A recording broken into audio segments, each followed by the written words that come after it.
We're on. All right. Welcome, everyone. We are back for another session of 1LoveHTX, Whosoever's HTX here in H-Town. So we've got a crazy show planned today with a special guest I'm going to introduce here in just a second. But, of course, as normal, let you know what's coming up. We've got May 14th at Wildcatter Saloon again at a wonderful bar. We got music going down, 4 bands. Seventh Day Slumber, Decipher Down, Spoken, Amongst the Giants, and then Austin Carlisle from Of Mice and Men, the original lead singer, is going to be out there. We're going to be raffling off guitars and all kinds of craziness. We're going to have a blast. So we got more of those coming. So go to 1LoveHTX.org for more scheduling and info, and also just talking too. We're praying through some stuff right now, so we'll talk about that a little bit later, of ways y'all can partner with us in praying over some crazy ideas that two crazy guys have. I just want to point out, you just did that whole intro without a teleprompter or notes. Who needs teleprompters? That's amazing. You just went through this whole litany, and there's nothing to look at. I was like, where's the end? A comma, a period, nothing. Is what it is. We're just coming together, having a good time. So I want to introduce, I always want to get this, like, I want to make this like French or crazy, like Jevon. Yeah. But it's Jevon Barnes, noble poet. So welcome, Jevon. Hey, thank you guys for having me. Super thankful to be here, and just see what our man upstairs wants to do today. And I've always had this theory that our pain has a purpose, right? Oh, yeah. Our king's pain had a purpose, and that purpose is for us to be free. And so he uses things that we go through our unbeknowing or knowing our decision making. He uses all things for the greater of not only his good but our good as well, and for the well-being and benefit of others. So as traumatizing it is, I've probably done I can't even count how many podcasts, but I've always been the one that's after the one, and I've had this theory inside of me that the 99 in the corral that are being taken care of by the shepherd, the shepherd will that's not even a theory, it's more of like more of a motto. Where when I read this when I first got saved, I was like, look, if you use my life to go get the one, then everything that I'm doing has value. Everything that I'm doing is worth it, because one can change a nation, one can change a legacy, one can influence a whole generation's bloodline to be transformed and changed. And so I've been watching the ripple effect of what's been happening with what my story is, and how it's helping. I got 65-year-old ladies in Finland that are like, I don't even listen to hip hop music, but your stories are changing my life, right?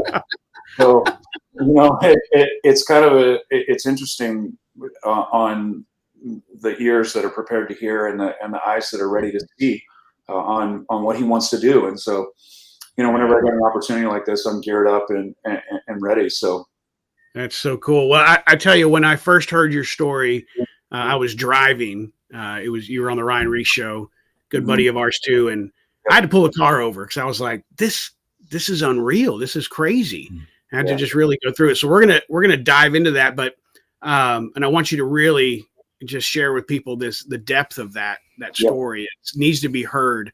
But one of the questions that I had that I wanted you to add to this, because it was my question in my head that I have to ask you. You talked about your mom. I'll let you talk about that and how her prayer for 20 years for your father and stuff. But what was your upbringing like in the church or anything? While your mom's doing all that, where were you before all the chaos that you're about to get into? Yeah. What did that look like? Did you have something, or did you just nothing there?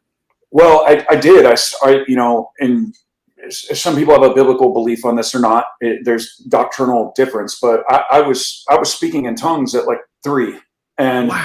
I almost got kicked out of school when I was in kindergarten because the parents were filing complaints to the principal because I was laying hands on kids at school, and they were getting. That's amazing. Yeah. This is the first podcast that I've actually talked about that, and you actually just brought this to life. But I'll tell you a quick story. So my cat, I'm like 4 years old, right? And my cat's foaming at the mouth. It's got leukemia, and I remember this because the cat's going to die. I mean, it's convulsing. It's messed up, right? And I went to my mom and I said, Mom, Jesus is going to heal my cat, and I'm going to lay hands on it right now, and this cat's going to be healed. And this is me as a little kid, right? And my mom did not really get where, I mean, she got it, but she was like, how does a 4-year-old child understand this kind of stuff? And I kid you not, man, I laid hands on that cat. That cat was healed the next morning. And that was kind of this is where my mom is always, she's always been like, you were born on 7/7/77 for a reason.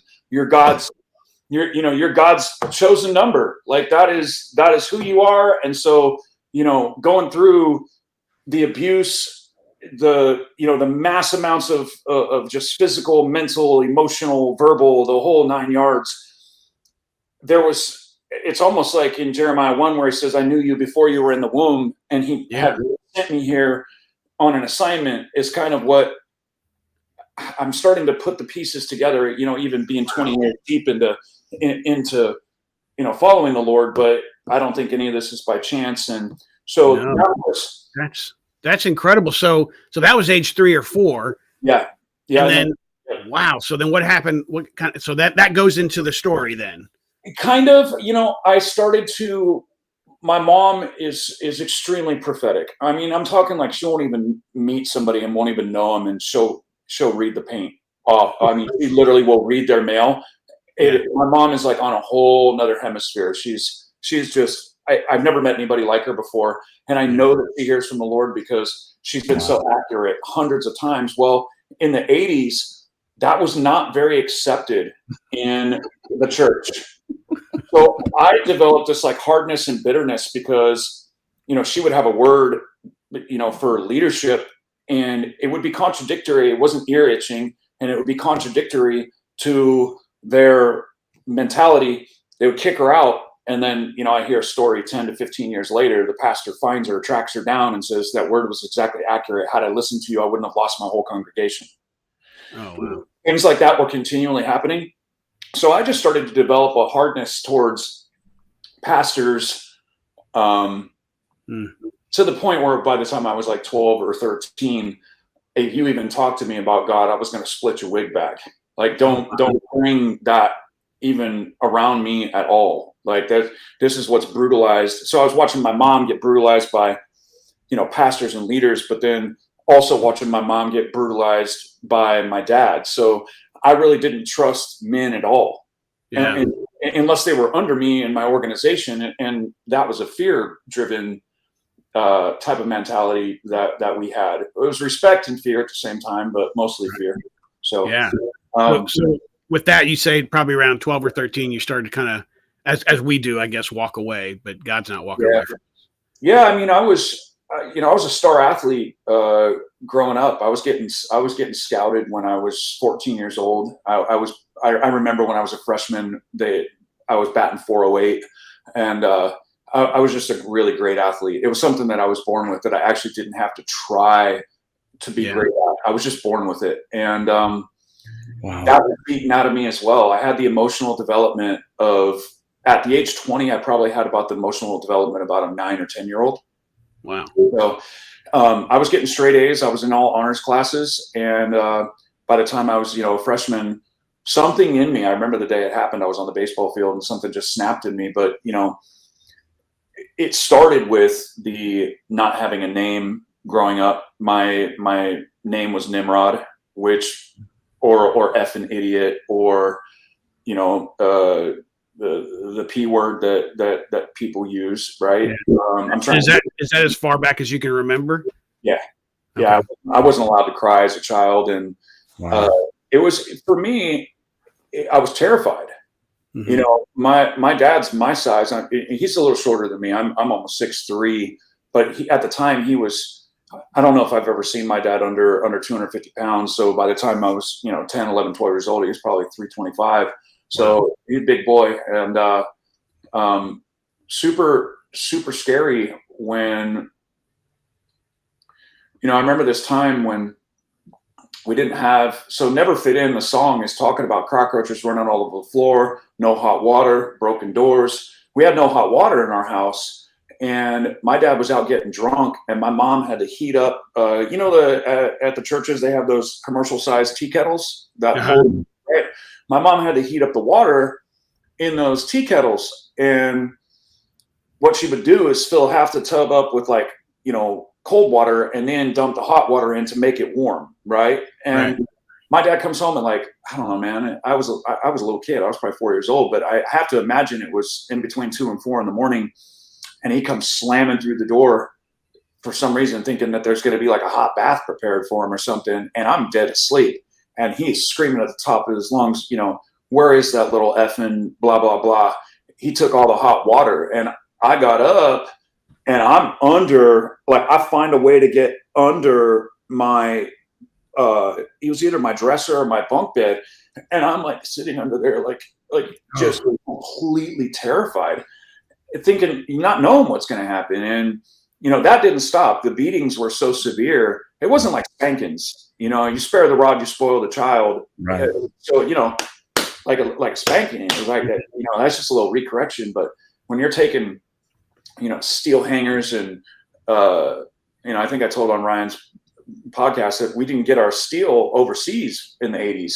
Mm-hmm. It was made here. I don't know if you guys remember, but everything was made with quality back then. Dressers weighed 200-300 pounds. So the hangers were 4 times as thick as they are now. Now you can bend them and right. That's how hangers were back then, man. So he would, straighten those things out and just lash the out of me, and that was the graduating point, because he started with a belt that would, I'd get 20 lashings with that, and then he moved, because that wouldn't affect me no more.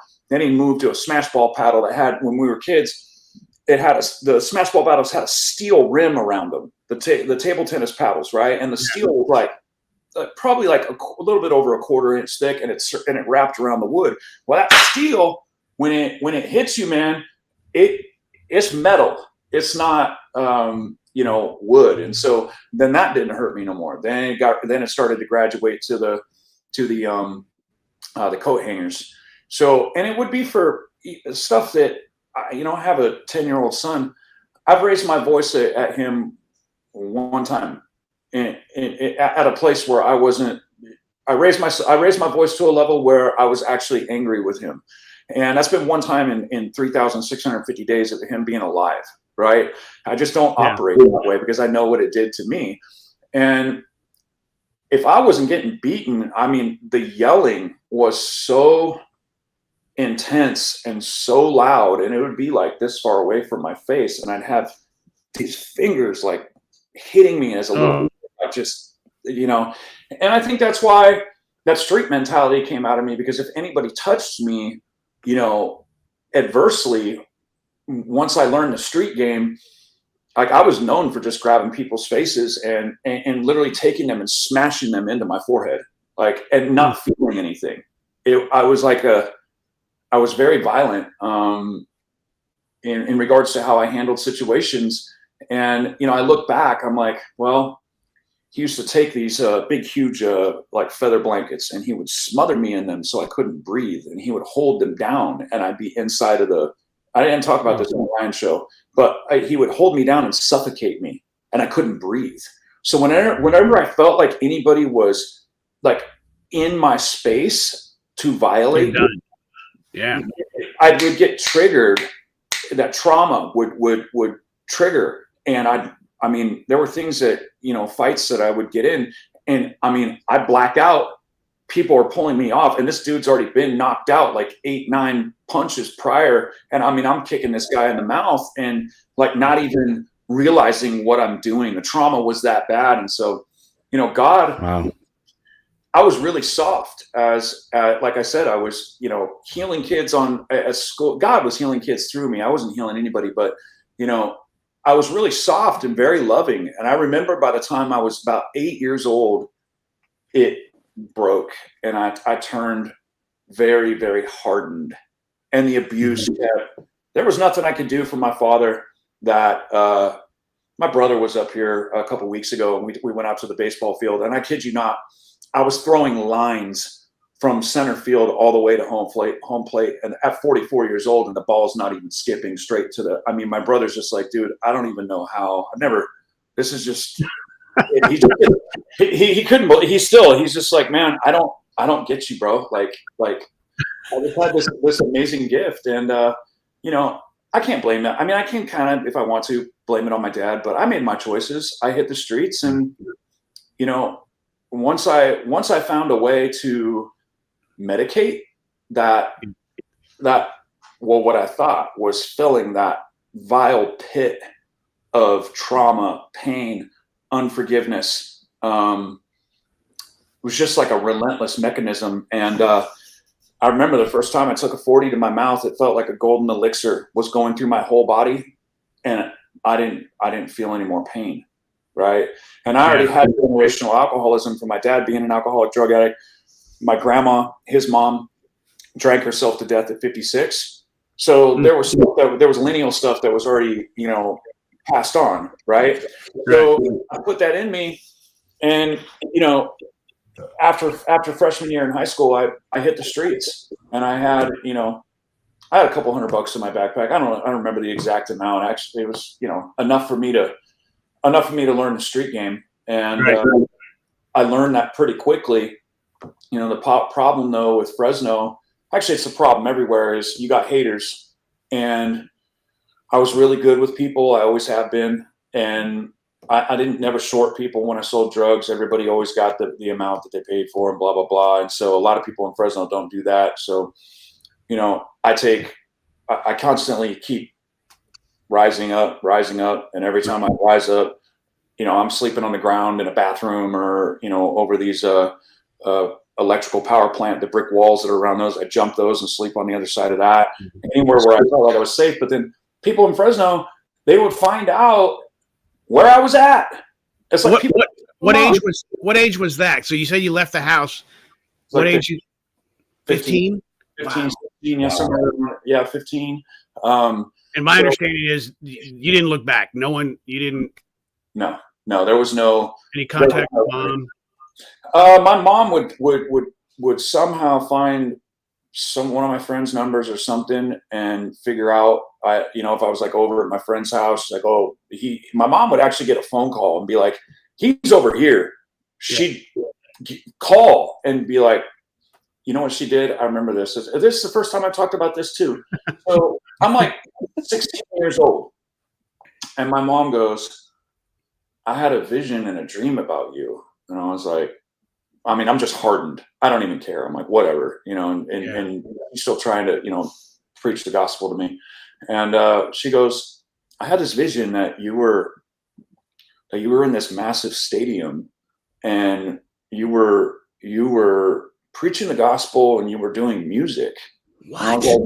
I was like, that's a bunch of garbage. I was like, I don't even do music. I don't write music. I don't play an instrument. I don't even know. I'm a baseball player, and now I'm a drug addict. I'm a drug dealer. You know what I mean? That's really was my hardened response to her. And so she had that when I was a teenager, but that is what had kept my mom praying for me from, the age of 15 until 26. I went hard on the paint for, 11 years straight. And, I ended up rising up so quickly, and I started connecting with people at a deep level, and I was working with, certain Latin groups, Mexicans in Fresno. So I had connections with those people, but that's where I was getting the cheap brickweed, and, just learned the drug game in Fresno. And by the time I think I'm 17, I have my own apartment. That apartment got robbed, right? And there was helicopters above the apartment. And the problem is at that time, my pager was probably, and this is old enough to have pagers, but I was getting, it was literally 24 hours a day. And I was seeing my apartment was like New Jack City. I don't know if you guys ever seen that movie. Oh yeah. I remember that. I remember that. And also you're saying pagers is so funny, because did you have like 3 of them? Yeah. So, in the 90s, I was kind of the thing. I actually wish we still had them, because it'd be a lot easier just to call people back when they page instead of, right. Or do the little, the hello or whatever those. Yeah. this is what I would get on my pagers. I would get 911. Well, what's the 911? It's not an emergency that you need drugs. I'll get to you when I want to. You know what I mean? Like it's like 3:30 in the morning. I'm not going out. I'm not coming out to meet you to drop a dime. Like you're not 911ing me for a 10 cent. It's not how that's working. So, I was moving the bricks. I'd buy a pound at a time and then flip it, go to 2 pounds. Well, every time I'd start to make a bunch of money, I'd get robbed either when I was sleeping on the ground or when I moved into my apartment. Well, my roommate at the time, he got tied up. I wasn't there, and I got robbed. They got nearly everything, and then the cops, they raided my house. But because of the fact that there was nothing there, what are you going to charge? Once again, what are you going to charge me with? Like, I remember having some stems and some seeds, and because I would pull the stems out of the bricks before I would sell it, because I didn't want people, complaining about having stems and seeds, so I just remove it. And I was like, "You're going to charge me with stems and seeds?" And they're like, "Well, technically, we can't." And this is a legit business. and so they left, and that's when I knew. I was like, you know what? I knew in my head, I'm like, I'm bigger than this place. I knew that in my inside of me. I knew I was bigger than Fresno, and I knew I had something to where if I was in the right place, I could do a lot better. So, after lots of research and figuring out, okay, where's all the AAA weed grown at? Where's it all grown at? Where's it coming from? Everybody wants it. I'm like, I need to go there. And everybody's like, Humboldt County. It's in the middle of nowhere though. It's all the way up north, blah, blah, blah. And I was like, I don't care. I'm going. So I had I think at the time, it's like $420, $480, just a little amount of money. That's all I had left. And I went up there on a hope and a whim. And I remember pulling into Humboldt County, and my friend actually drove me up there. And right when I pulled in my head, I was like, 6 months to a year, I'm going to own everything and everybody. That's what I thought in my head. I was like, I'm going to take this place over. And the way I viewed it was, this place is soft. That's how I viewed it. I was like, I've been sleeping on the ground, working with gangsters, like real people that are, got trunks of guns, like crazy heavy hitters, and most of them are dead or in prison for life. A lot of the Mexicans that I was working with. But I was like, if I could rise up in that game in Fresno, I was like, I'm going to take this place over. And sure enough, within, it might maybe been a year, maybe 18 months, it just grew so fast. Wow. And then everybody in Fresno starts to find out, oh, wait a second, Jevon's got the plug. He's got the connection for the AAA. Well, right. Then the orders start coming in, right? So I've got, people from Fresno. I got connections down in San Diego, LA. All the way some people at the time, it wasn't legal in Colorado. So people were coming from Colorado. It was just, again, it just kept growing and growing and growing and growing and growing at a very, very rapid, fast pace, to where I think by the time I must have been 20 or 21. I remember my driver, she was like, you realize you just moved $500,000 in less than an hour? Jeez. Right?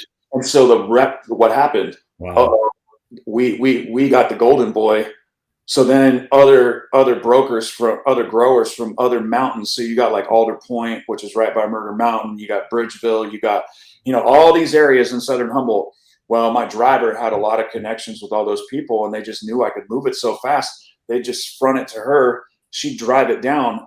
I'd rent out a hotel, pay off the front guy at the hotel, load everybody up with their weeds or whatever with weed, money, take the hotel over. And it was a high-end hotel, like a 5-star, back then it was $600 a night just for one hotel room. Right. So I got the place ran like the gosh darn Carter House in New Jack City, where the front's covered. My guys are coming in with their money. I'm walking in with, my duffel bags were like, you could fit a body in them, and they were just vacuum sealed with pounds to make sure that there was no smell. Right. Well, I have just people come through. Yo, I'm taking $100,000 here. I got $80,000 here. Boom, boom, boom, boom, boom, boom, boom. And man, I just clean the load out, go pay out the driver, take the brokerage fee, and then party for like, 3 days in Frisco and just live like I was a gosh darn rock star. And so right. we were doing that like 3 times a month. And then I had 5 houses that I was growing at, right? I had my brother running one of my houses. I had my cousin running one of my houses. And then I owned a glass manufacturing operation where I had a really, really high-end custom glass shop. I had the nicest glass shop in Northern California. I had a delivery truck, full screen printing business attached to it. And this was all. So that's the legit stuff happening right there. So I wondered about that when you were talking about glass business in the last podcast. What it like when you said high-end glass, like what was that? Yeah, we were making really, really expensive handmade glass bongs. And those would run. So I had what's called a lathe, and it is a scientific, just that lathe was like 30 grand. So, and I learned from some of the best glass blowers in the world. So I've got 10 guys under me. I'm the head designer. I'm the one running the lathe. I train other people to run the lathe. And then I'm bringing in some of the most famous glass blowers in the world to come to my glass shop. And then eventually I ended up moving them to Humboldt County. I set them up with a grow house. And then some of these guys were, you're talking, some of their pieces were, thousands of dollars. So wow, it's really strange when I talk about this stuff because I'm like 44 now and I'm thinking about where I was when I was 22. What 22-year-old kid can have this type of leadership capability? Right. What kind of 22-year-old kid would have this much influence, right? And so what I've processed over time was I had God's favor on me way before I understood what favor was. I was just using it for the wrong kingdom, right? I was just about to say that. Sorry, I know that's what I was just going to say. Is like what I'm hearing is leadership. Yeah, I'm hearing entrepreneurial thinking, business savvy. I mean, it is really amazing the skill set you were blessed with. Mm-hmm. And at this point in the story, it's hard to imagine that it could have taken the turn that it did. I mean, it's just it's incredible. And so, and you had a daughter. Was your daughter involved at this time yet? Was she? She was born 8/29/98. She's getting her PhD now, but I had her when I just turned 21. So yeah, she was in the thick of. I mean, she was born in the midst of like right at the height of when the organization was happening. And when I tell people, what's crazy because I've kind of got some, I don't want to say backlash, but some people are like, well, this kid was making $1 million, $2 million, $3 million a month. No, I wasn't making $1 million to $2 million to $3 million a month. I was selling that much every month.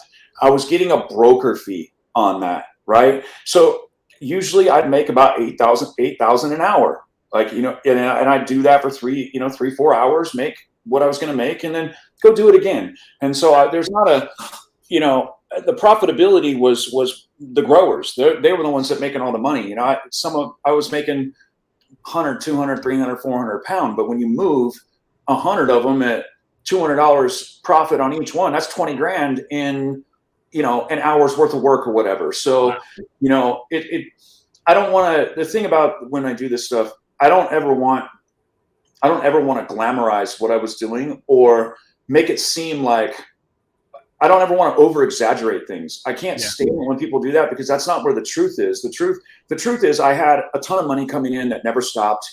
And then I started, a lot of the people from Fresno, some of them were attached to the cartel. Well, that cartel, they started buying like 200 G's a month, right? Well, they were like, well, you're moving all this. We're going to bring you up, try some of our product, right? And it was, it's just AAA Peruvian flake cocaine. And I didn't sell coke, and I also did not realize the level of pain that I was in. Once I got my hands on mixing pills, cocaine, acid, dimethyltryptamine, I would mix all those things at the same time. And the cocaine was really like what kind of set everything kind of the beginning of the spiral. But, I think it's important before we go to the spiral, like, I think people need to understand that actually the level of what I was involved in. I had connections with MDMA chemists. I had connections with people who are attached to the real merry pranksters, the real Grateful Dead family. And they pulled a drum, like a big, huge drum filled with liquid fluff out of the ground. I actually got a call from an old grower that I knew, and he hit me up on Facebook. He's like, that's crazy. That's crazy, because I knew about that drum that got brought out of the ground. And I remember when fluff re-hit, the streets again. And it was literally buried from, the early 80s.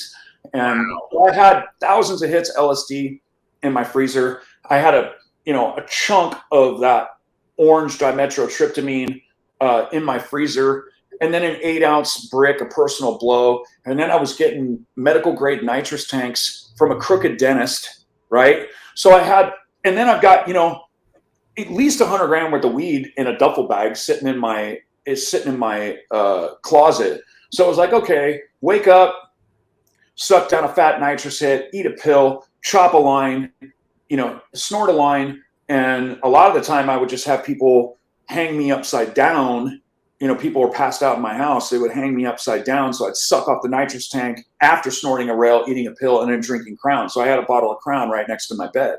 So I was more of what they called like a master mixologist. I was like, okay, I want to mix the Xans with the Valium, with the Coke, with the L, with the dimethyltryptamine, with the weed, with the nitrous, right? And I had no limits, which was even crazier, because people would eat 1 or 2 drops of that fluff and they'd be on a whole nother realm, a whole nother hemisphere.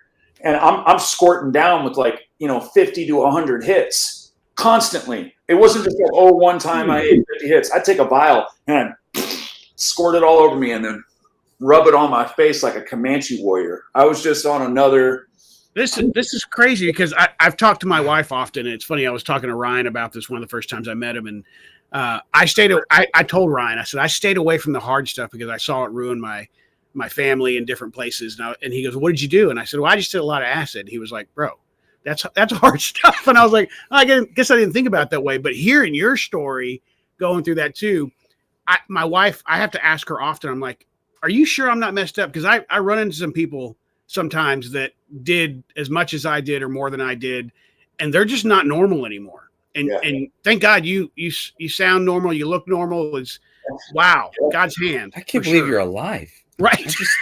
I'm kind of blown away right now. Yeah, bro. So, we'll fast forward for a second. So I get after we'll go into the hard stuff, but so this is post everything and me changing my life. I'm running on a treadmill one day, and at the time I'm running probably, 40 to 60 miles a week. Right. And I kid you not, I heard the Lord loud as day. He goes, do you find it interesting that you still have all your teeth in your mouth? Do you find it interesting that you didn't have one cavity? Do you find it interesting that you don't look the same age as a lot of the people that you were partying with? Do you find it? And he started going down the whole list with me, and I'm just weeping while I'm running. He goes, I have put a hedge of protection around your life so no weapon formed against you will prosper. That's what he told me. He protected me from all of it. I mean, I should look like I'm 80 years old. You should see some of the guys that I was partying with. They look like I've had people walk up to me and ask me if I'm in my early 30s. I literally had that happen several times over the last 6 months. And, it's just crazy what God can do. But in the midst of my medication, what really triggered it off, I actually had a dream, but it wasn't a dream. It was a flashback to a molestation that happened. Mm-hmm. And when that happened, I woke up and I was in complete trauma. I didn't know what was going on. It didn't feel like I was even on the earth. I was not in a good place. Like, I don't want to say suicidal, but I just didn't want to be here anymore, essentially. Yeah. And so I was like, well, how can we take it to the next level? Like, this isn't enough. That's what I thought in my head. So we started rolling chewy blunts. So we would take, we take an 8-ball or a 1/4 ounce, cook all the impurities out of it, and chop that base up and put it on blunts, right?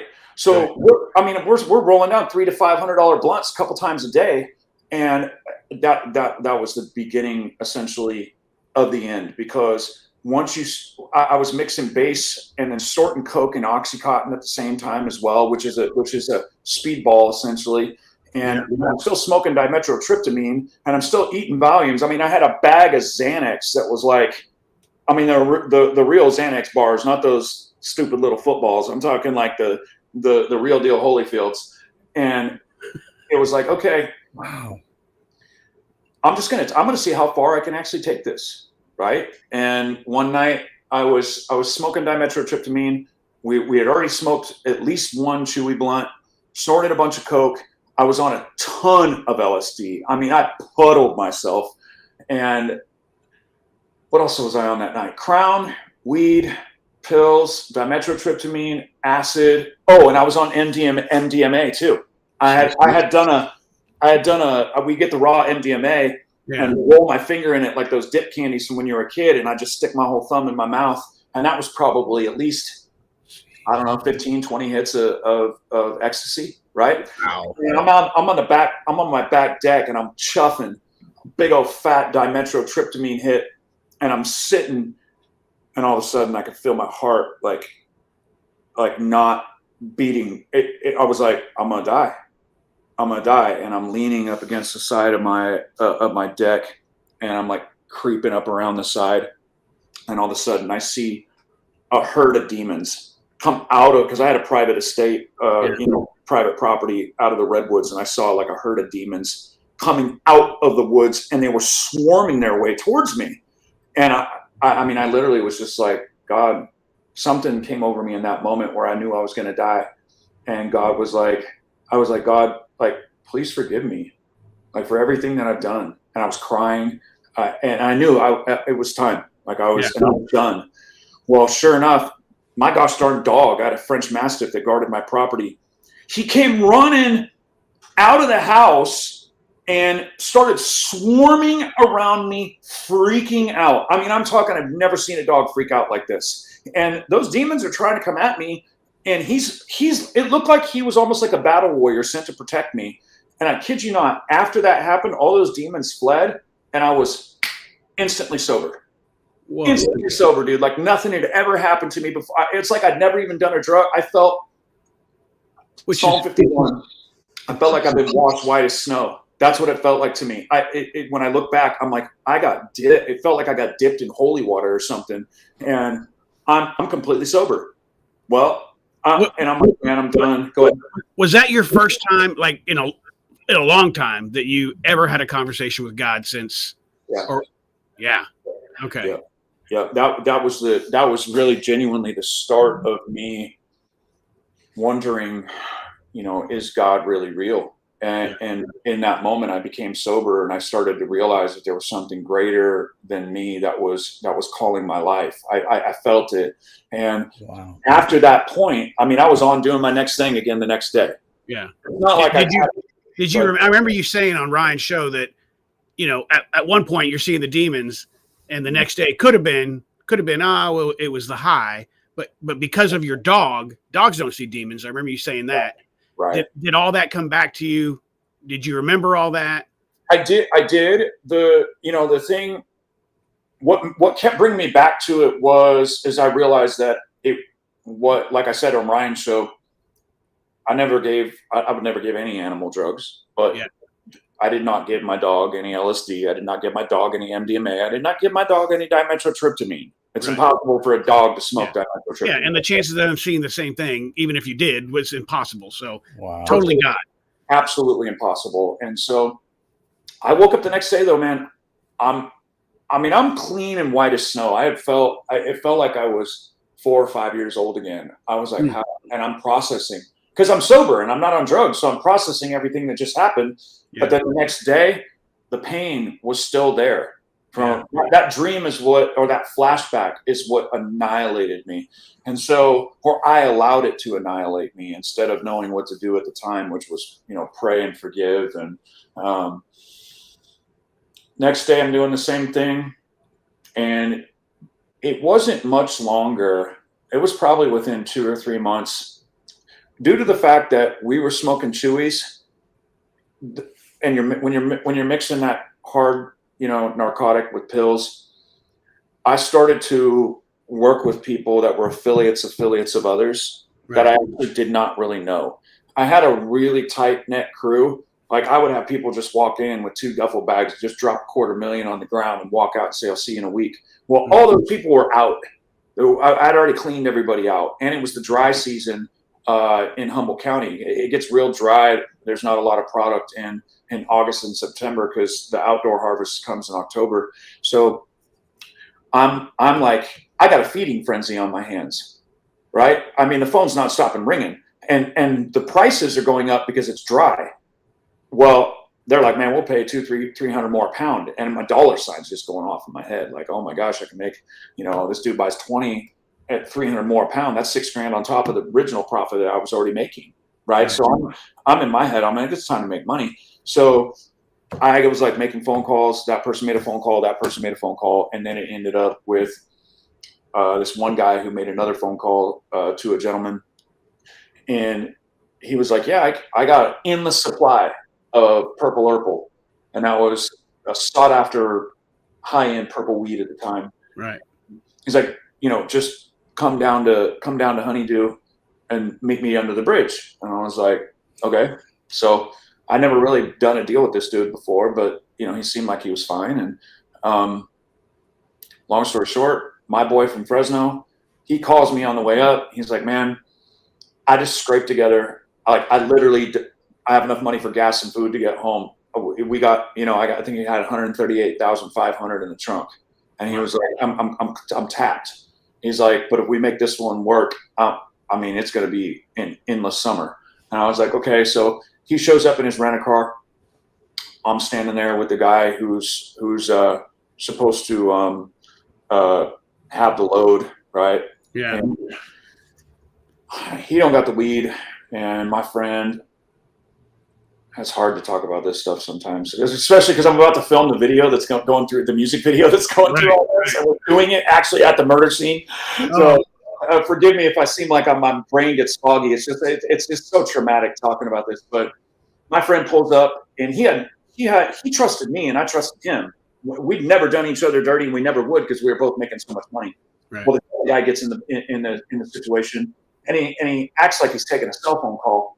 And he goes, "Oh, we got to go inland 5 miles." And I go, "Dude, we got to go inland?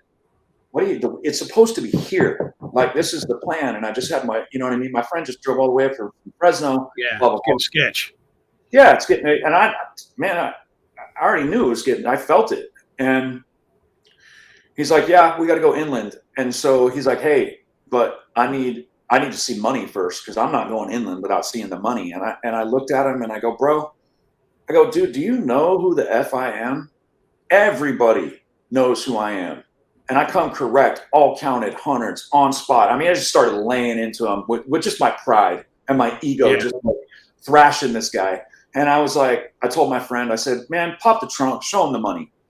Pop the trunk, boom, exactly the way I said it was. He's like, "All right, let's go inland." So I get into the passenger seat. My friend is in the driver's seat. And the guy who's supposed to bring us in to get the load, I can't say names because it's just going to be. And so I don't want to know names. Yeah, you know my name. That's enough.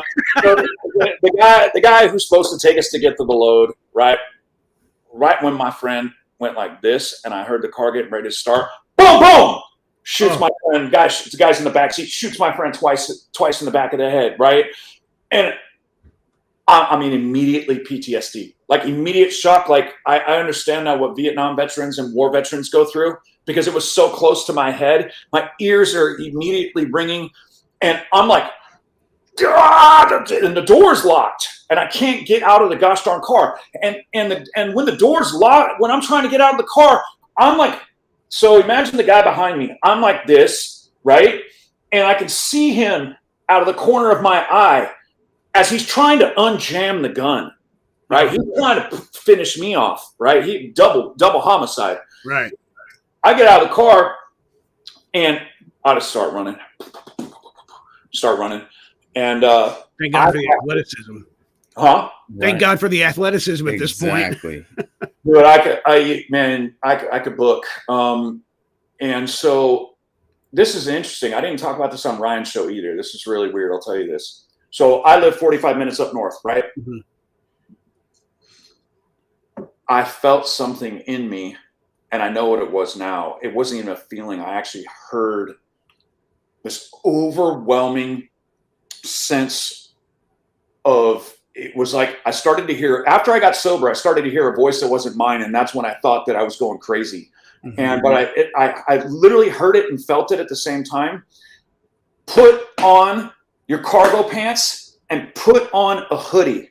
And I was like, man, it's going to be 95 degrees down in southern Humboldt County, because up in northern Humboldt, it was only like 72, 75 degrees. Down southern Humboldt, it gets warm because it's in the hills. That's how the weeds growing. Yeah. And I just did it. Well, that was the Holy Spirit talking to me, because as I'm running, right, under that 101 strip area right there is all blackberry vines. Oh. I took my hood and I pulled it over my head and I tied a hole around it where you could barely see my eyes. And then I took the bottom of my cargos and pulled them over my ankles, or pulled it over the top of my shoe and cinched it. If I wouldn't have obeyed, because I was going to wear shorts and a t-shirt, right, I would have been, I would have been cut up head to toe. So I was like navigating through. I mean, I'm talking like, it must have been miles of blackberry bushes that were sitting under the 101. Well, I navigated through those vines and I found a hole in the ground, right? And I'm sitting in the hole because I think the guy's going to come to chase me down. Well, right. I come to find out he threw my friend for dead on the ground, stole our rent-a-car with the money in the trunk, and left my friend for dead on the ground right after he'd just been shot twice in the head. Jeez. I'm in this hole. And this is when I heard, and you know what? I don't care what anybody says on this planet. They can argue with me as much as they got darn want and say, God's not real, da-da-ba-da-ba-da-ba-da-ba. I was sitting in that hole, and it was the same voice that told me to wear my sweatshirt and my cargos. Said, I have a call, a plan, a purpose, and a destiny for your life. When are you going to start working for him and start working for me? And I was like, I'm out. I'm done. You get me out of this, I'm out the game. I'm out. I will commit my life to you. I will follow you for the rest of my life. That's what I told him in that hole. And I kid you not, within 2 to 5 minutes, I creep up out of the hole and get to the edge of the 101, which is in the middle of nowhere. It's in the middle of the redwoods. People don't stop on this road. The 101 North, if anybody's been, who's watching this or whatever, anybody who's driven through the Avenue of the Giants knows there's not a frequent stop place unless you're actually in the Avenue of the Giants doing the tourist stuff, which I was not near. Yeah. I creep up to the edge and I'm on my knees praying, and an old Suburban pulls up, opens the door, and says, I'm a rabbi. Where do you need to go? What? And I go, like a rabbi from the Bible. That's what I said. I was like, and I'm like, oh my God. Okay. Like, this is real. Like, God is real. That's what needed to happen to wake me up to realize that God is real. That it had to get that traumatic because of the hardness that I discussed earlier about watching my mom get brutalized by the church. Religion is nasty. Religion will actually corrupt you to such a deep level. There's no freedom in it. And so I view God as the same religious stuff that my mom was getting annihilated with, right? Right. That's not Yahweh. That's not Yeshua. It's not. He's not a God of religion. He's a God of love, and he loved me enough to save my life. Well, so gun jams, boom, rabbi picks me up. Takes me 45 minutes up north to the edge of the Eureka 101. And on the way, I look out the window, I'm like, oh my God. Cops. I couldn't even count them. There were so many. Coming up and down 101 north, 101 south. I mean, I'm talking, they're going like 120 miles an hour. Helicopters. I'm like, oh, I done it now. We're in trouble. You know what I mean? I was like, I'm alive, but I'm in my head, I'm like, I'm effed. I'm screwed. Get to the edge of the 101, because the 101 has to go through Eureka to get back up to my house. And rabbi goes, the 101's blocked off. You can't get through without getting your car inspected. And the rabbi goes, I can't justifiably. You have to make a statement. You have to. I was like, all right. So street game in my head, right? Street game in my head. is drugs never showed up, money's gone. Back to where I was, what happened in my apartment in Fresno? What are they going to arrest me for? There's nothing to arrest me for. What, a drug deal gone bad? What are you going to arrest me for that? Like, so I told him what happened. I said, our car got jacked. My friend got shot in the head. I almost got murdered. Here I am. That's essentially what I told them. Right. And they were like, okay, Mr. Barnes, go. They let me go. Went back up to Northern Humboldt. That guy drove me all the way to the front door of my property. Not to the edge of my gate, because I had a private gate. He drove me all the way up through, dropped me off, and that's when the real games begin, because unbeknowing, I'm trying to break everything down. Keep in mind, I got 6 houses I'm growing at. I got a glass manufacturing operation. I got drivers. I mean, there's a lot of people relying on me. There's a lot of people's lives that have invested years of their life into this organization that we had built. Like, even though I was running it, everybody else was still like making tons of money, man. Everybody around me that came around me, nobody wanted for nothing. Right. Everybody was not just, they were thriving through the worldly standpoint. But so I couldn't break it down fast enough, man. I just had too much. I mean, I probably had 50, 60, 70 lights that were running, and let me see. Yeah, about 50, between 50 and 70 lights. That's a lot of lights that are having, weed grown under them. And, my brother's involved. His whole livelihood's attached to this. My cousin's involved. His whole livelihood's attached to this. See, I paid the rent on all the houses, and then they got half the harvest. They got half the harvest for running the house. Well, what about my driver? She's going to lose her golden boy. That's moving, minimal. I mean, this is on a crappy month, $1 million a month. That's gone. All these other connections of all these people that were on this mountains that needed to move their weed, that's gone, right? So it's just a huge mess. I couldn't break it down in 2 weeks. Just wasn't enough time. And in my head, I was like, I'm going to get out, but I got to get out at my pace, not God's pace. Even though I had just told him I'm out, right? I was like, well, I'm going to harvest my weed that's on my property. I'm going to harvest my stuff at all the houses. I'm going to go sell it all, and then I'll be done, right? No, that's not doesn't work that way. You don't get to make a commitment with your life and then tell God you're going to do it the way you want to do it. That's not even. I mean, now that's just spiritual stupidity. Yeah. But at the time, I thought that's what I could do. So I got girls in my house trimming down on the weed, right? And I'm trying to get these plants trimmed up. I got them hanging upstairs in my loft and drying everything. And I got one of the girls in the living room, and she goes, Jevon, there's 2 men down right now at the gate, and they got badges on their belts. I was like, oh my God, clean it up, get everything put away. And I'm screaming. And you guys are standing out at the edge of the gate. Well, then they walk through the gate. They because my gate was locked. They kind of, it was like a corral, a cattle gate. So they kind of, shimmied their way through, and they walk up. I come and meet them halfway down the driveway, right? And I was like, what are you doing? What are you doing? And they're like, you Jevon Barnes? And I go, yeah, I'm Jevon Barnes. And they go, well, we're Vegas FBI. And I was like, Vegas FBI? Like, we're investigating a murder. And I was like, murder?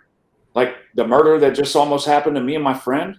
And they're like, no, the gunman who shot your friend in the head twice and tried to kill you, we just found him in a dumpster, dead, canoed with a 45 is what they told me. They said he got split open with a 45 Desert Eagle. And I don't know if you guys have ever seen a 45, but a 45 bullet will literally split the front of your head open. So they found him in a dumpster. And they believe, and this is what they said, we believe that we know this was a drug deal gone bad, and we believe that you were the one that put out the hit. And a tear rolled down my eye. And I said, I hate guns. I've never been involved with guns. And that was the truth. Yeah. I didn't feel the need to have guns, because why isn't everybody going to kill the golden boy? Why would they do that? What, for one short come up, when you can stay working with me and make 10 times that working? You know what I mean? That was my thought. Like, I thought I was untouchable. And so I kindly, not really very kindly, but I said, you guys got a warrant. And they said, no, Mr. Barnes, we don't have a warrant. And I said, then kindly get off my property. Right. They had to leave. Yeah, I had cut them off. Halfway down my driveway, but that was only about 20 feet away from the garage that I had lights filled with, right? I had a full grow op that hadn't been broken down in there yet. And what did they do?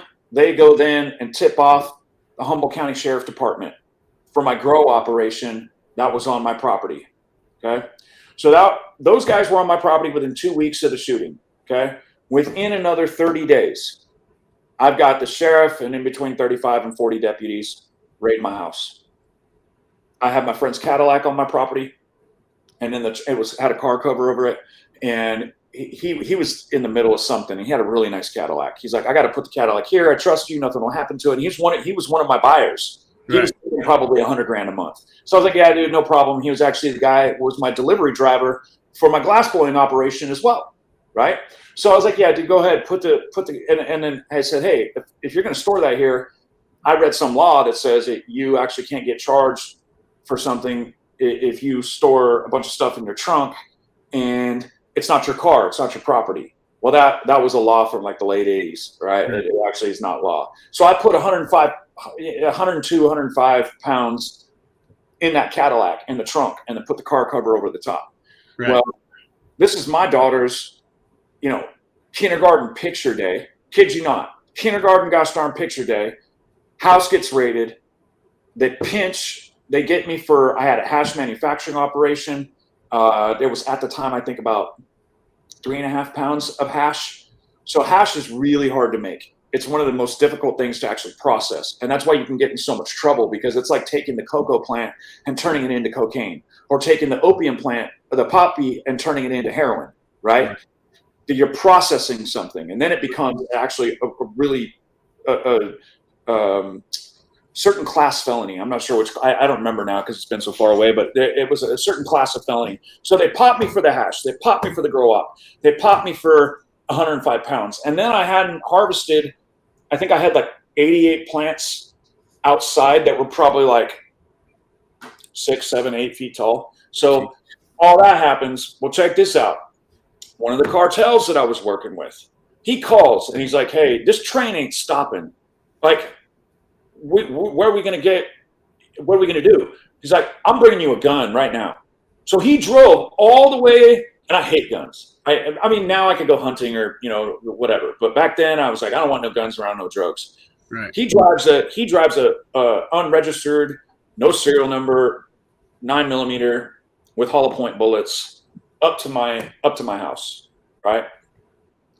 Well, I've got that stashed, and the bullets are separate from the gun. I don't have the gun loaded, which was, I don't even know what I was thinking at the time. I was so frazzled. Yeah. So the cops take the gun, and I'm on the front page now. Within the last like 2 months, I'm on the front page of the newspaper twice, and I'm on the news twice. So, stuff's getting really, really hairy really fast. Well, wow. Crazy thing about all this is I don't have proof of this, but there's only one way that gun disappeared. One of those sheriffs, or one of the deputies, or whatever verbiage you'd like to use, somebody on that team stole that gun, because I didn't end up getting charged with it. They took it, but I didn't get charged with it, because that's a mandatory, no matter what, under any situation. That's mandatory 5. Right off the top, 5, no matter what. That disappeared. So I still to this day, I'm like, man, wow, how that not a legal 9mm with hollow point bullets, how that disappear? And God is my witness, I had never committed any type of a crime that was involved with guns at all. like even remotely. It was straight weed. That was the deal. So I get charged with the 105 pounds, hash manufacturing operation, almost 100 plants, grow up. My charges were like, that long on a page, about 8 inches. And I go to my first court date, and they're like, yeah, we want Mr. Barnes. They read off all the charges. We want to, we're proposing 8 years. And I was like, my mom had come up because my daughter was taken by the police department, right, by the sheriffs. Okay, she got the sheriff and all his deputies. They had CPS come and took my kid, right? The mother of my child was on the property. She got arrested. Okay, so she was taken in, and they took Mackenzie. Well, they charged me also with child endangerment. Okay, so I've got this whole massive thing that I'm walking through, and they're like, yeah, we want to put you in for 8. Within probably 30 days, maybe, it was around 30 days to 60 days, I got a call from my lawyer, who used to be the head of the DA of Humboldt County. And he stopped working for the DA and then started, being a criminal attorney. He was like, hey, you're not going to believe this. And be reminded, my mom had come to take care of my daughter when I was going through this. And she is literally warring in the middle of the hallway after the DA told me that they wanted to put me in for 8. This is like, I'm talking like Comanche, straight up out of the, like, savage, bro. Like, dude, like, speaking in, she hasn't stopped. She is not playing. She gets in the, I'm not receiving this in the name of the Lord. My son is called. He was born on 7/7/77. I'm declaring, just going, right? And I'm like, Mom, you're embarrassing me. I'm with my head down. Everybody in Humboldt County knows who I am. And it's like, you're walking down people in the courthouse. You see other people that have been in trouble. And I'm just like, I don't know this lady. This is crazy.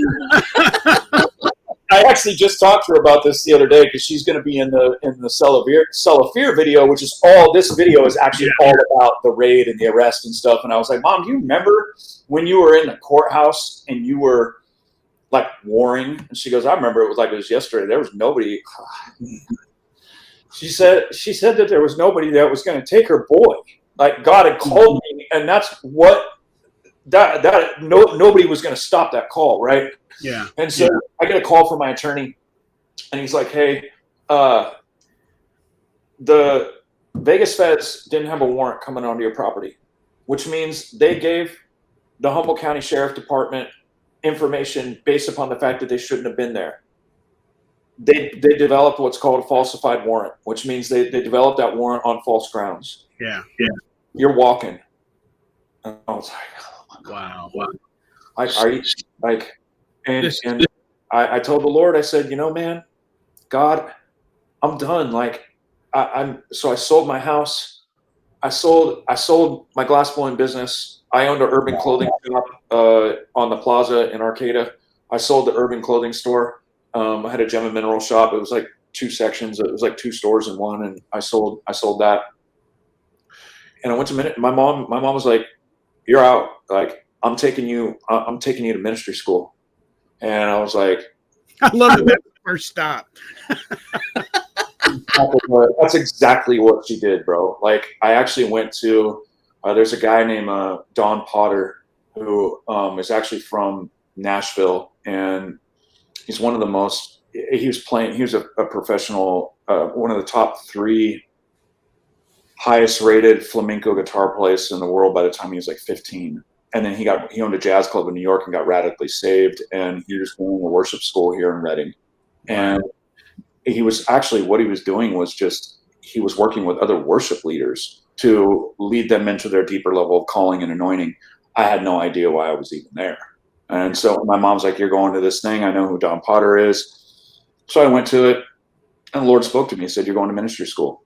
So I went to ministry school for 4 years. And in the midst of that, I got sober. And, I think it's been 18 years since I've done any drugs and 15 years since I've had a drink. And, the journey's been really crazy because the first probably,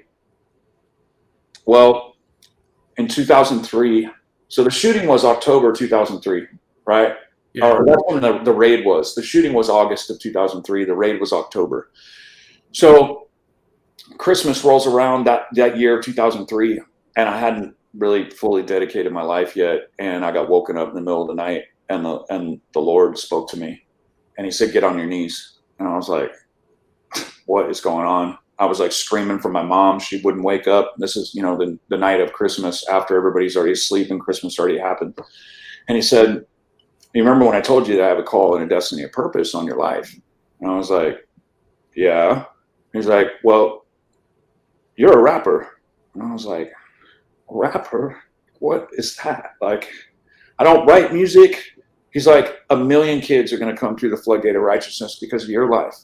And you are going to write lyrics for me." I was like, take me to the psych ward. Like, I didn't know how to process this because I'm like hearing the voice of God. And this is nothing. You were athletic. You were either athletic or a drug dealer, never a lyricist, never any of that. No, he put it in me that night. I started writing lyrics the next morning.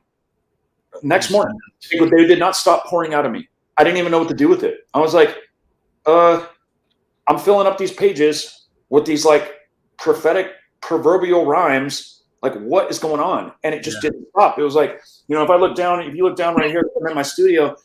If I look down right here, I've got just from the last, year or two, there's like 30 filled comp books. So imagine like 20 years, I've got containers over here that are just like vaults of lyrics that he's written through me. And I hear him when he talks to me about what he wants to write. And you know what? People could say I'm crazy, but this journey, I started writing, graduated ministry school, and then went to sound engineering school, San Francisco State. They have a really cool engineering program there. And I got to learn from 5 or 6, 7 Grammy winners, all in different fields of the music industry, which was totally a gift because it was a super expensive school. It was like a part of San Francisco State. So you're talking like $12,000 a semester just to be able to go. Right.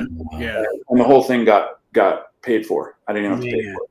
So this is funny because Joshua says, aren't you glad that God loves crazy people? There's it's mine and Head's story, mine and Head's story is a lot alike because I was living like he was. I just had so much like fame and notoriety and fortune and, all this stuff. And so I go to sound engineering school and then I moved back up to Reading, right? After I'm done with San Francisco State, and that was 2012, I moved back to Reading. My friend calls me and says, "Hey, I got somebody that you need to meet." And I was like, well, to be honest with you, man, I really I was going through a really, really, really difficult time with now my ex-wife. And there was some stuff that happened that I really don't want to smear her. That won't help. But there were some things that happened where I actually had we weren't going to get through it. There's some lines that were crossed that just couldn't be crossed. We couldn't go back after those decisions were made, so to speak. And so he's like, I'm like, I don't want to meet anybody. And he's like, well, I need you to meet Head. And I was like, Head from Korn? He's like, yeah, you're supposed to meet him. Met Head that day. We went boating for a day. And I was like, okay, so what now? What was I asked God, I go, did you just want me just to meet Brian? Was that what this deal was? And I was really confused. Well, he gets my phone number and calls me later that night. And he says, hey, you and your daughter want to come meet me at IHOP. And I was like, I asked Mackenzie, and I was like, Brian likes sweets. I don't know if anybody knows that. Oh yeah. I gotta keep that out of my kitchen. Exactly. Yeah. When he comes to my house, he's like, take going in my pantry and and he's funny because when I've been to Korn shows with him and stuff, and I'm up in his little private thing that they build for him every time. And there's cakes in there, and I'm like, what? We both have this both of us like freak. I don't know if you saw the premiere, the sneak peek of the video that's coming out, and he's like crushing a box of Cheez-Its. Oh, Same thing. I'm like a Cheez-It freak, and so him and I just connected that night, man. And the thing about Brian is, I'm really big on a lot. I think what a lot of people do when people are famous, they in their head they're like, well, what can I like get from this person? yeah. Like, what can I do to use them to help advance my life? Right. I think because of me already being really comfortable in my skin, I've never asked Brian for anything. I've never been like, yo, dude, can you like get me a record deal and da da da da da da da. Right.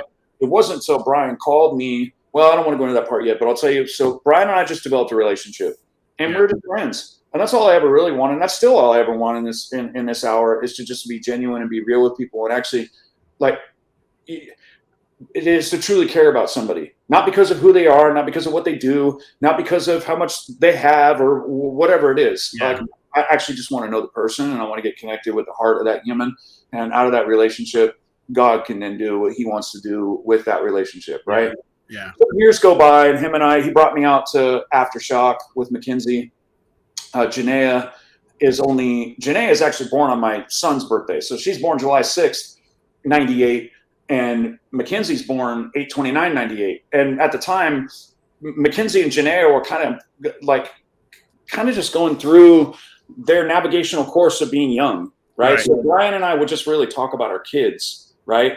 Yeah. And got to the point where in 2017 or 18, I'd come to several events where I'm like sitting on stage, sitting on the ground where Brian's playing guitar and just really watching, 40,000 people do what they're doing. And Brian really just like, I still don't to this day know why he's done for me what he's done for me. I know he loves me and I love him, but time went by, and then my music kept growing and growing and growing. And then finally the Lord goes, hey, I want you to call Brian, and I want you guys to pollinate on a track. And I was like, I don't want to ask him for that. Like, I don't ever want him to think in the back of his head that, oh, I'm just waiting for you know what I mean? Like, right. Yeah, I get it. You know what I'm saying? Like, dude, people people can be really weird with that kind of stuff. But I felt like the Lord, He wouldn't leave me alone about it. So I was like, Brian, I've never wanted nothing from you, man, but I really felt like the Lord had shown me that we're supposed to do a track together, and there's something that's going to happen out of our relationship and my style of music and your style of music. He's like, send me the track. And I was like, all right. So I sent him the track, and I didn't hear nothing from him. So for a couple months. And so I just figured that I offended him, honestly. I thought that he was upset with me.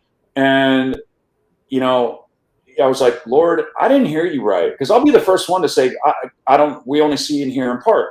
So if I don't hear something right, I'll be the first one to say, hey, either I heard wrong or the timing's not right or whatever. Well, Brian calls and he's like, hey, I'm coming up to Reading.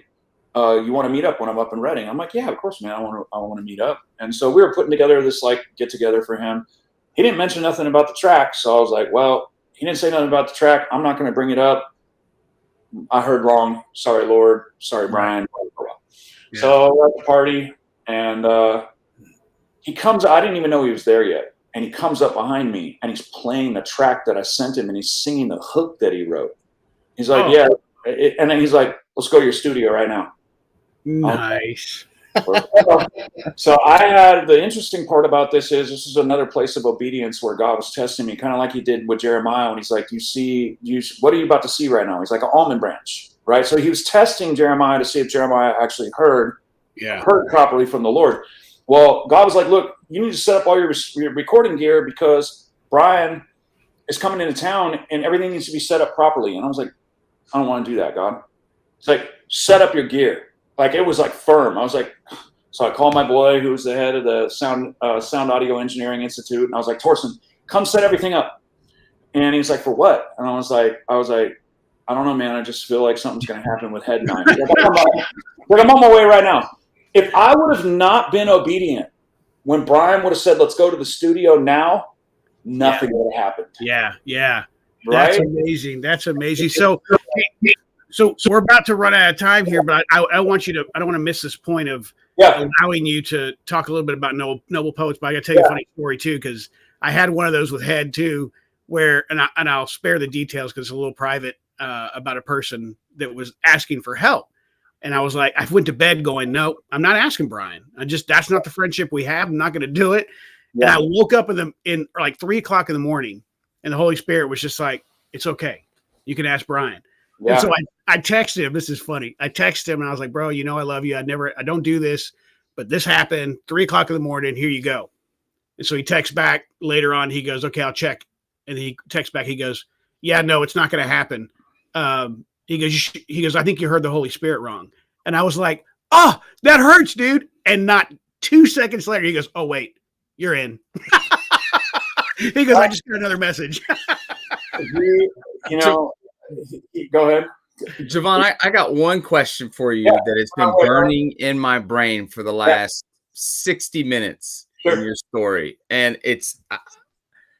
I feel like I should ask this because I'm sure we're going to have people that have suffered abuse in some way, shape, or form. And as I listened to your story, what I heard is a person who, through their most vulnerable years, was quite literally victimized. And yet when I listen to you, you are not a victim. Right. And hearing those two things live in your story is so fascinating, because you had horrible things done to you that should not have been done to you.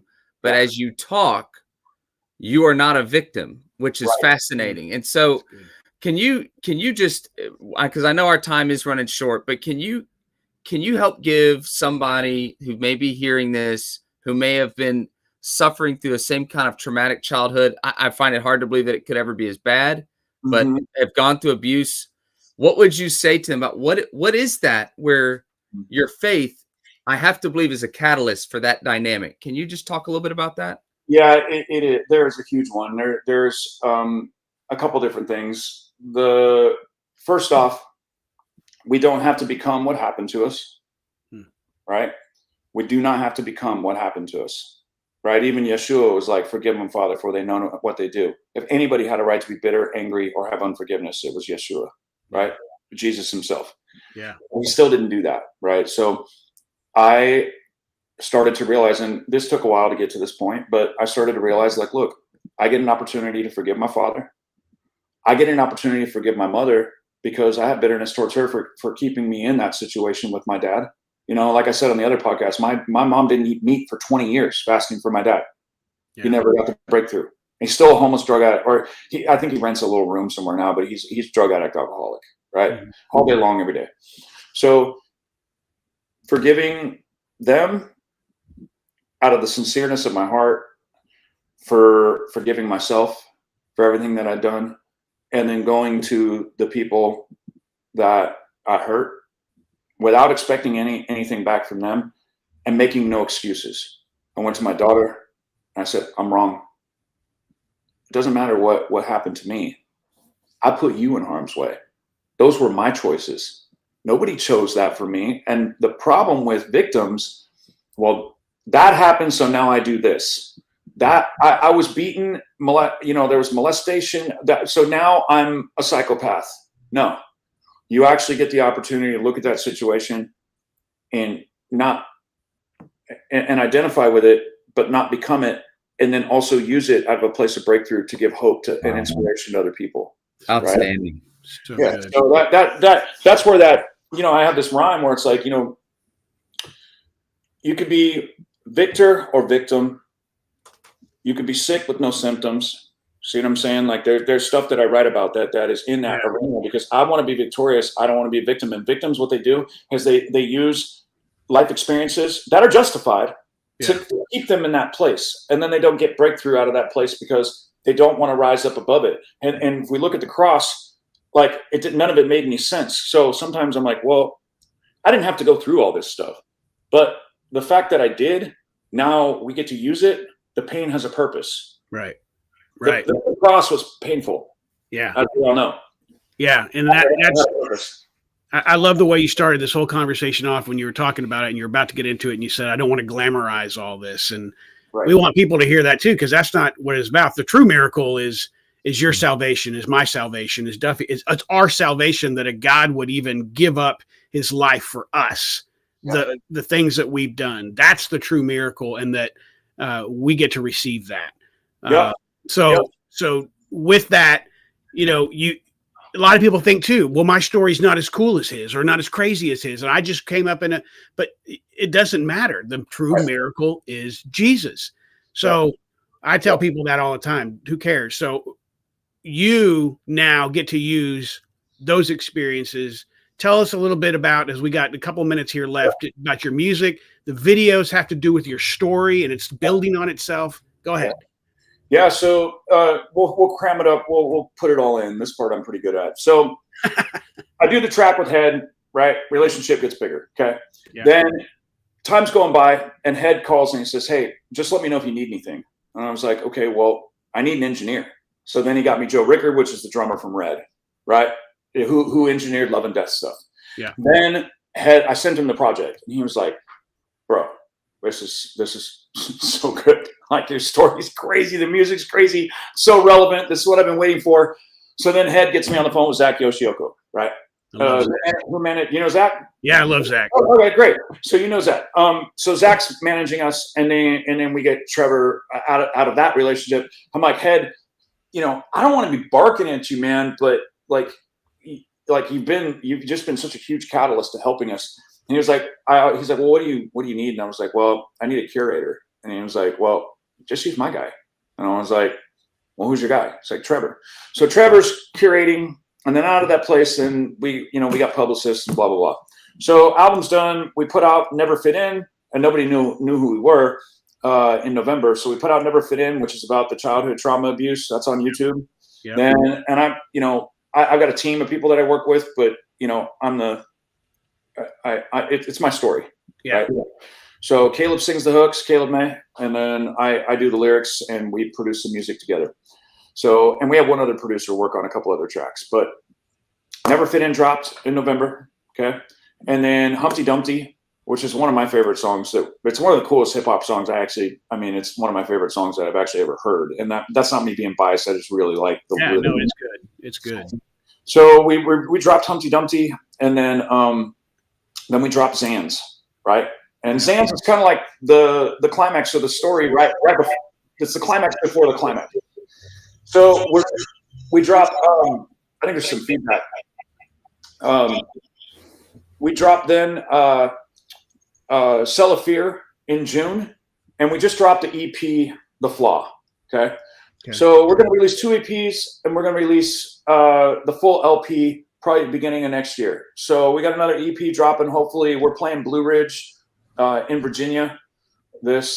Which that is another thing that Head did for us without even me asking him for anything. So Blue Ridge, I think. Well, I got the email the other night. They're going to sell 190,000 tickets or something. Wow. So yeah, Tenacious D and all kinds of Alice Cooper. Which is good. There's all these different types of music that's going there, but we're Lacey's playing. Be there, isn't she? Yeah, Lacey's playing there. Nelly plays right after we do that Saturday night. So if people want to find out what we're doing or get behind what we're doing, it's Noble Poets. You can subscribe to our channel on YouTube. It's Noble Poets Music on Instagram, and then Noble Poets on Facebook, and then my Instagram's dirty_white. So if people want to, I've had a lot of people hitting up my DMs, and I always do. And it's mostly people who are walking through trauma. And about 99% of the time, I'm the one responding in those DMs. I'm the one who's giving people light and hope. And I don't care how big or how little or whatever God wants to do with this. I'm always going to be the guy that is going to want to serve, because I didn't come to be served. I came to serve. Yeah. So even to the point of my own internal exhaustion, I will love until I got nothing left in me, and then God will fill me up so I can love some more. So that's the reality of what Noble Poets is doing. We're hitting the climax of the story of this podcast.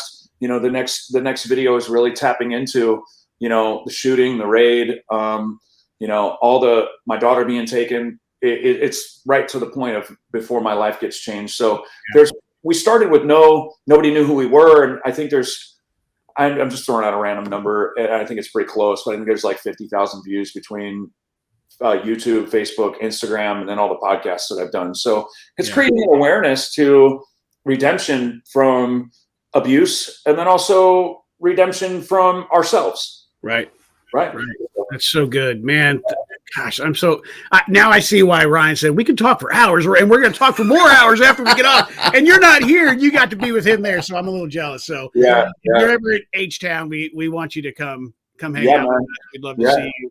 We'll have to do this again another time as you start to grow this. And man, go visit the Noble Poets on YouTube. Follow them, subscribe to it. It's pretty awesome. Great lyrics. Dive into those lyrics because that's where it touches you. So you've got a gift, and I'm so thankful to have you here. Yeah. So, you got anything before we leave? It's just I don't know. When's the movie come out?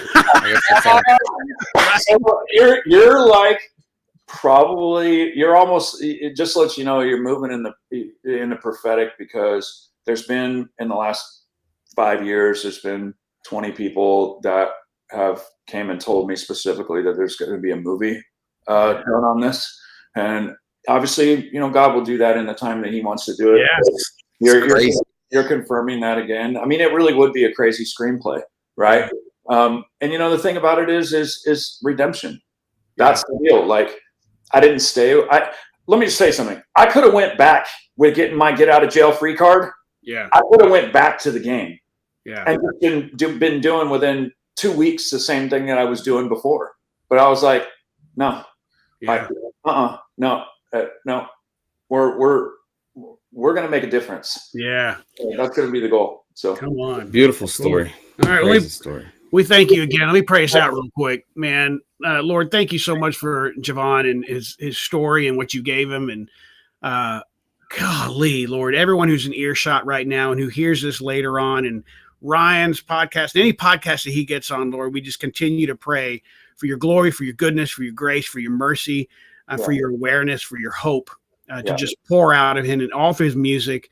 Bless him, Lord, as you already have. I don't even have to ask that. You're doing it, and we're just thankful that we get to be a part of you and seeing that. So we just pray for healing. We pray for hope, and we pray, Lord, for just things to be broken off people and ourselves, Lord. Thank you for his life. In Jesus' name. Amen. Amen. Thank you, man. I can't wait to see you again. H-Town, we'd love to hang. Let's go. Are you guys doing Whosoever events out there in Houston too? We are. We've been doing a few. We actually just had Head Here and Ryan. We did an Easter service in a Wildcatter Saloon. It's a bar. Had 400 plus people there. Dropped the gospel, dropped love. Had 3 secular metal bands playing. Head got on stage and played with them, and I got to sing with them. So we did Falling Away From Me. That was a treat for me. So so I was supposed to be out there. Were they out seeing you guys when Sonny, Head, Zach were out? Yep. So I was supposed to be out there with you guys, and I got COVID 2 days before. All right. So we'll have another. I was supposed to be out there dropping the hammer with you guys and just going after it, and I got bedridden. So, dude, well, we'll keep in touch, because we got one coming up. Possibly, this is for everyone to hear before we close out here. We got something brewing in November that could be pretty epic. So we'll let you know. Cool. Very cool, man. Right. Well, thank you guys so much for having me, and looking forward to meeting you guys in person. Right on. Thank you, brother. Thank you. Have a good one. All right. You too.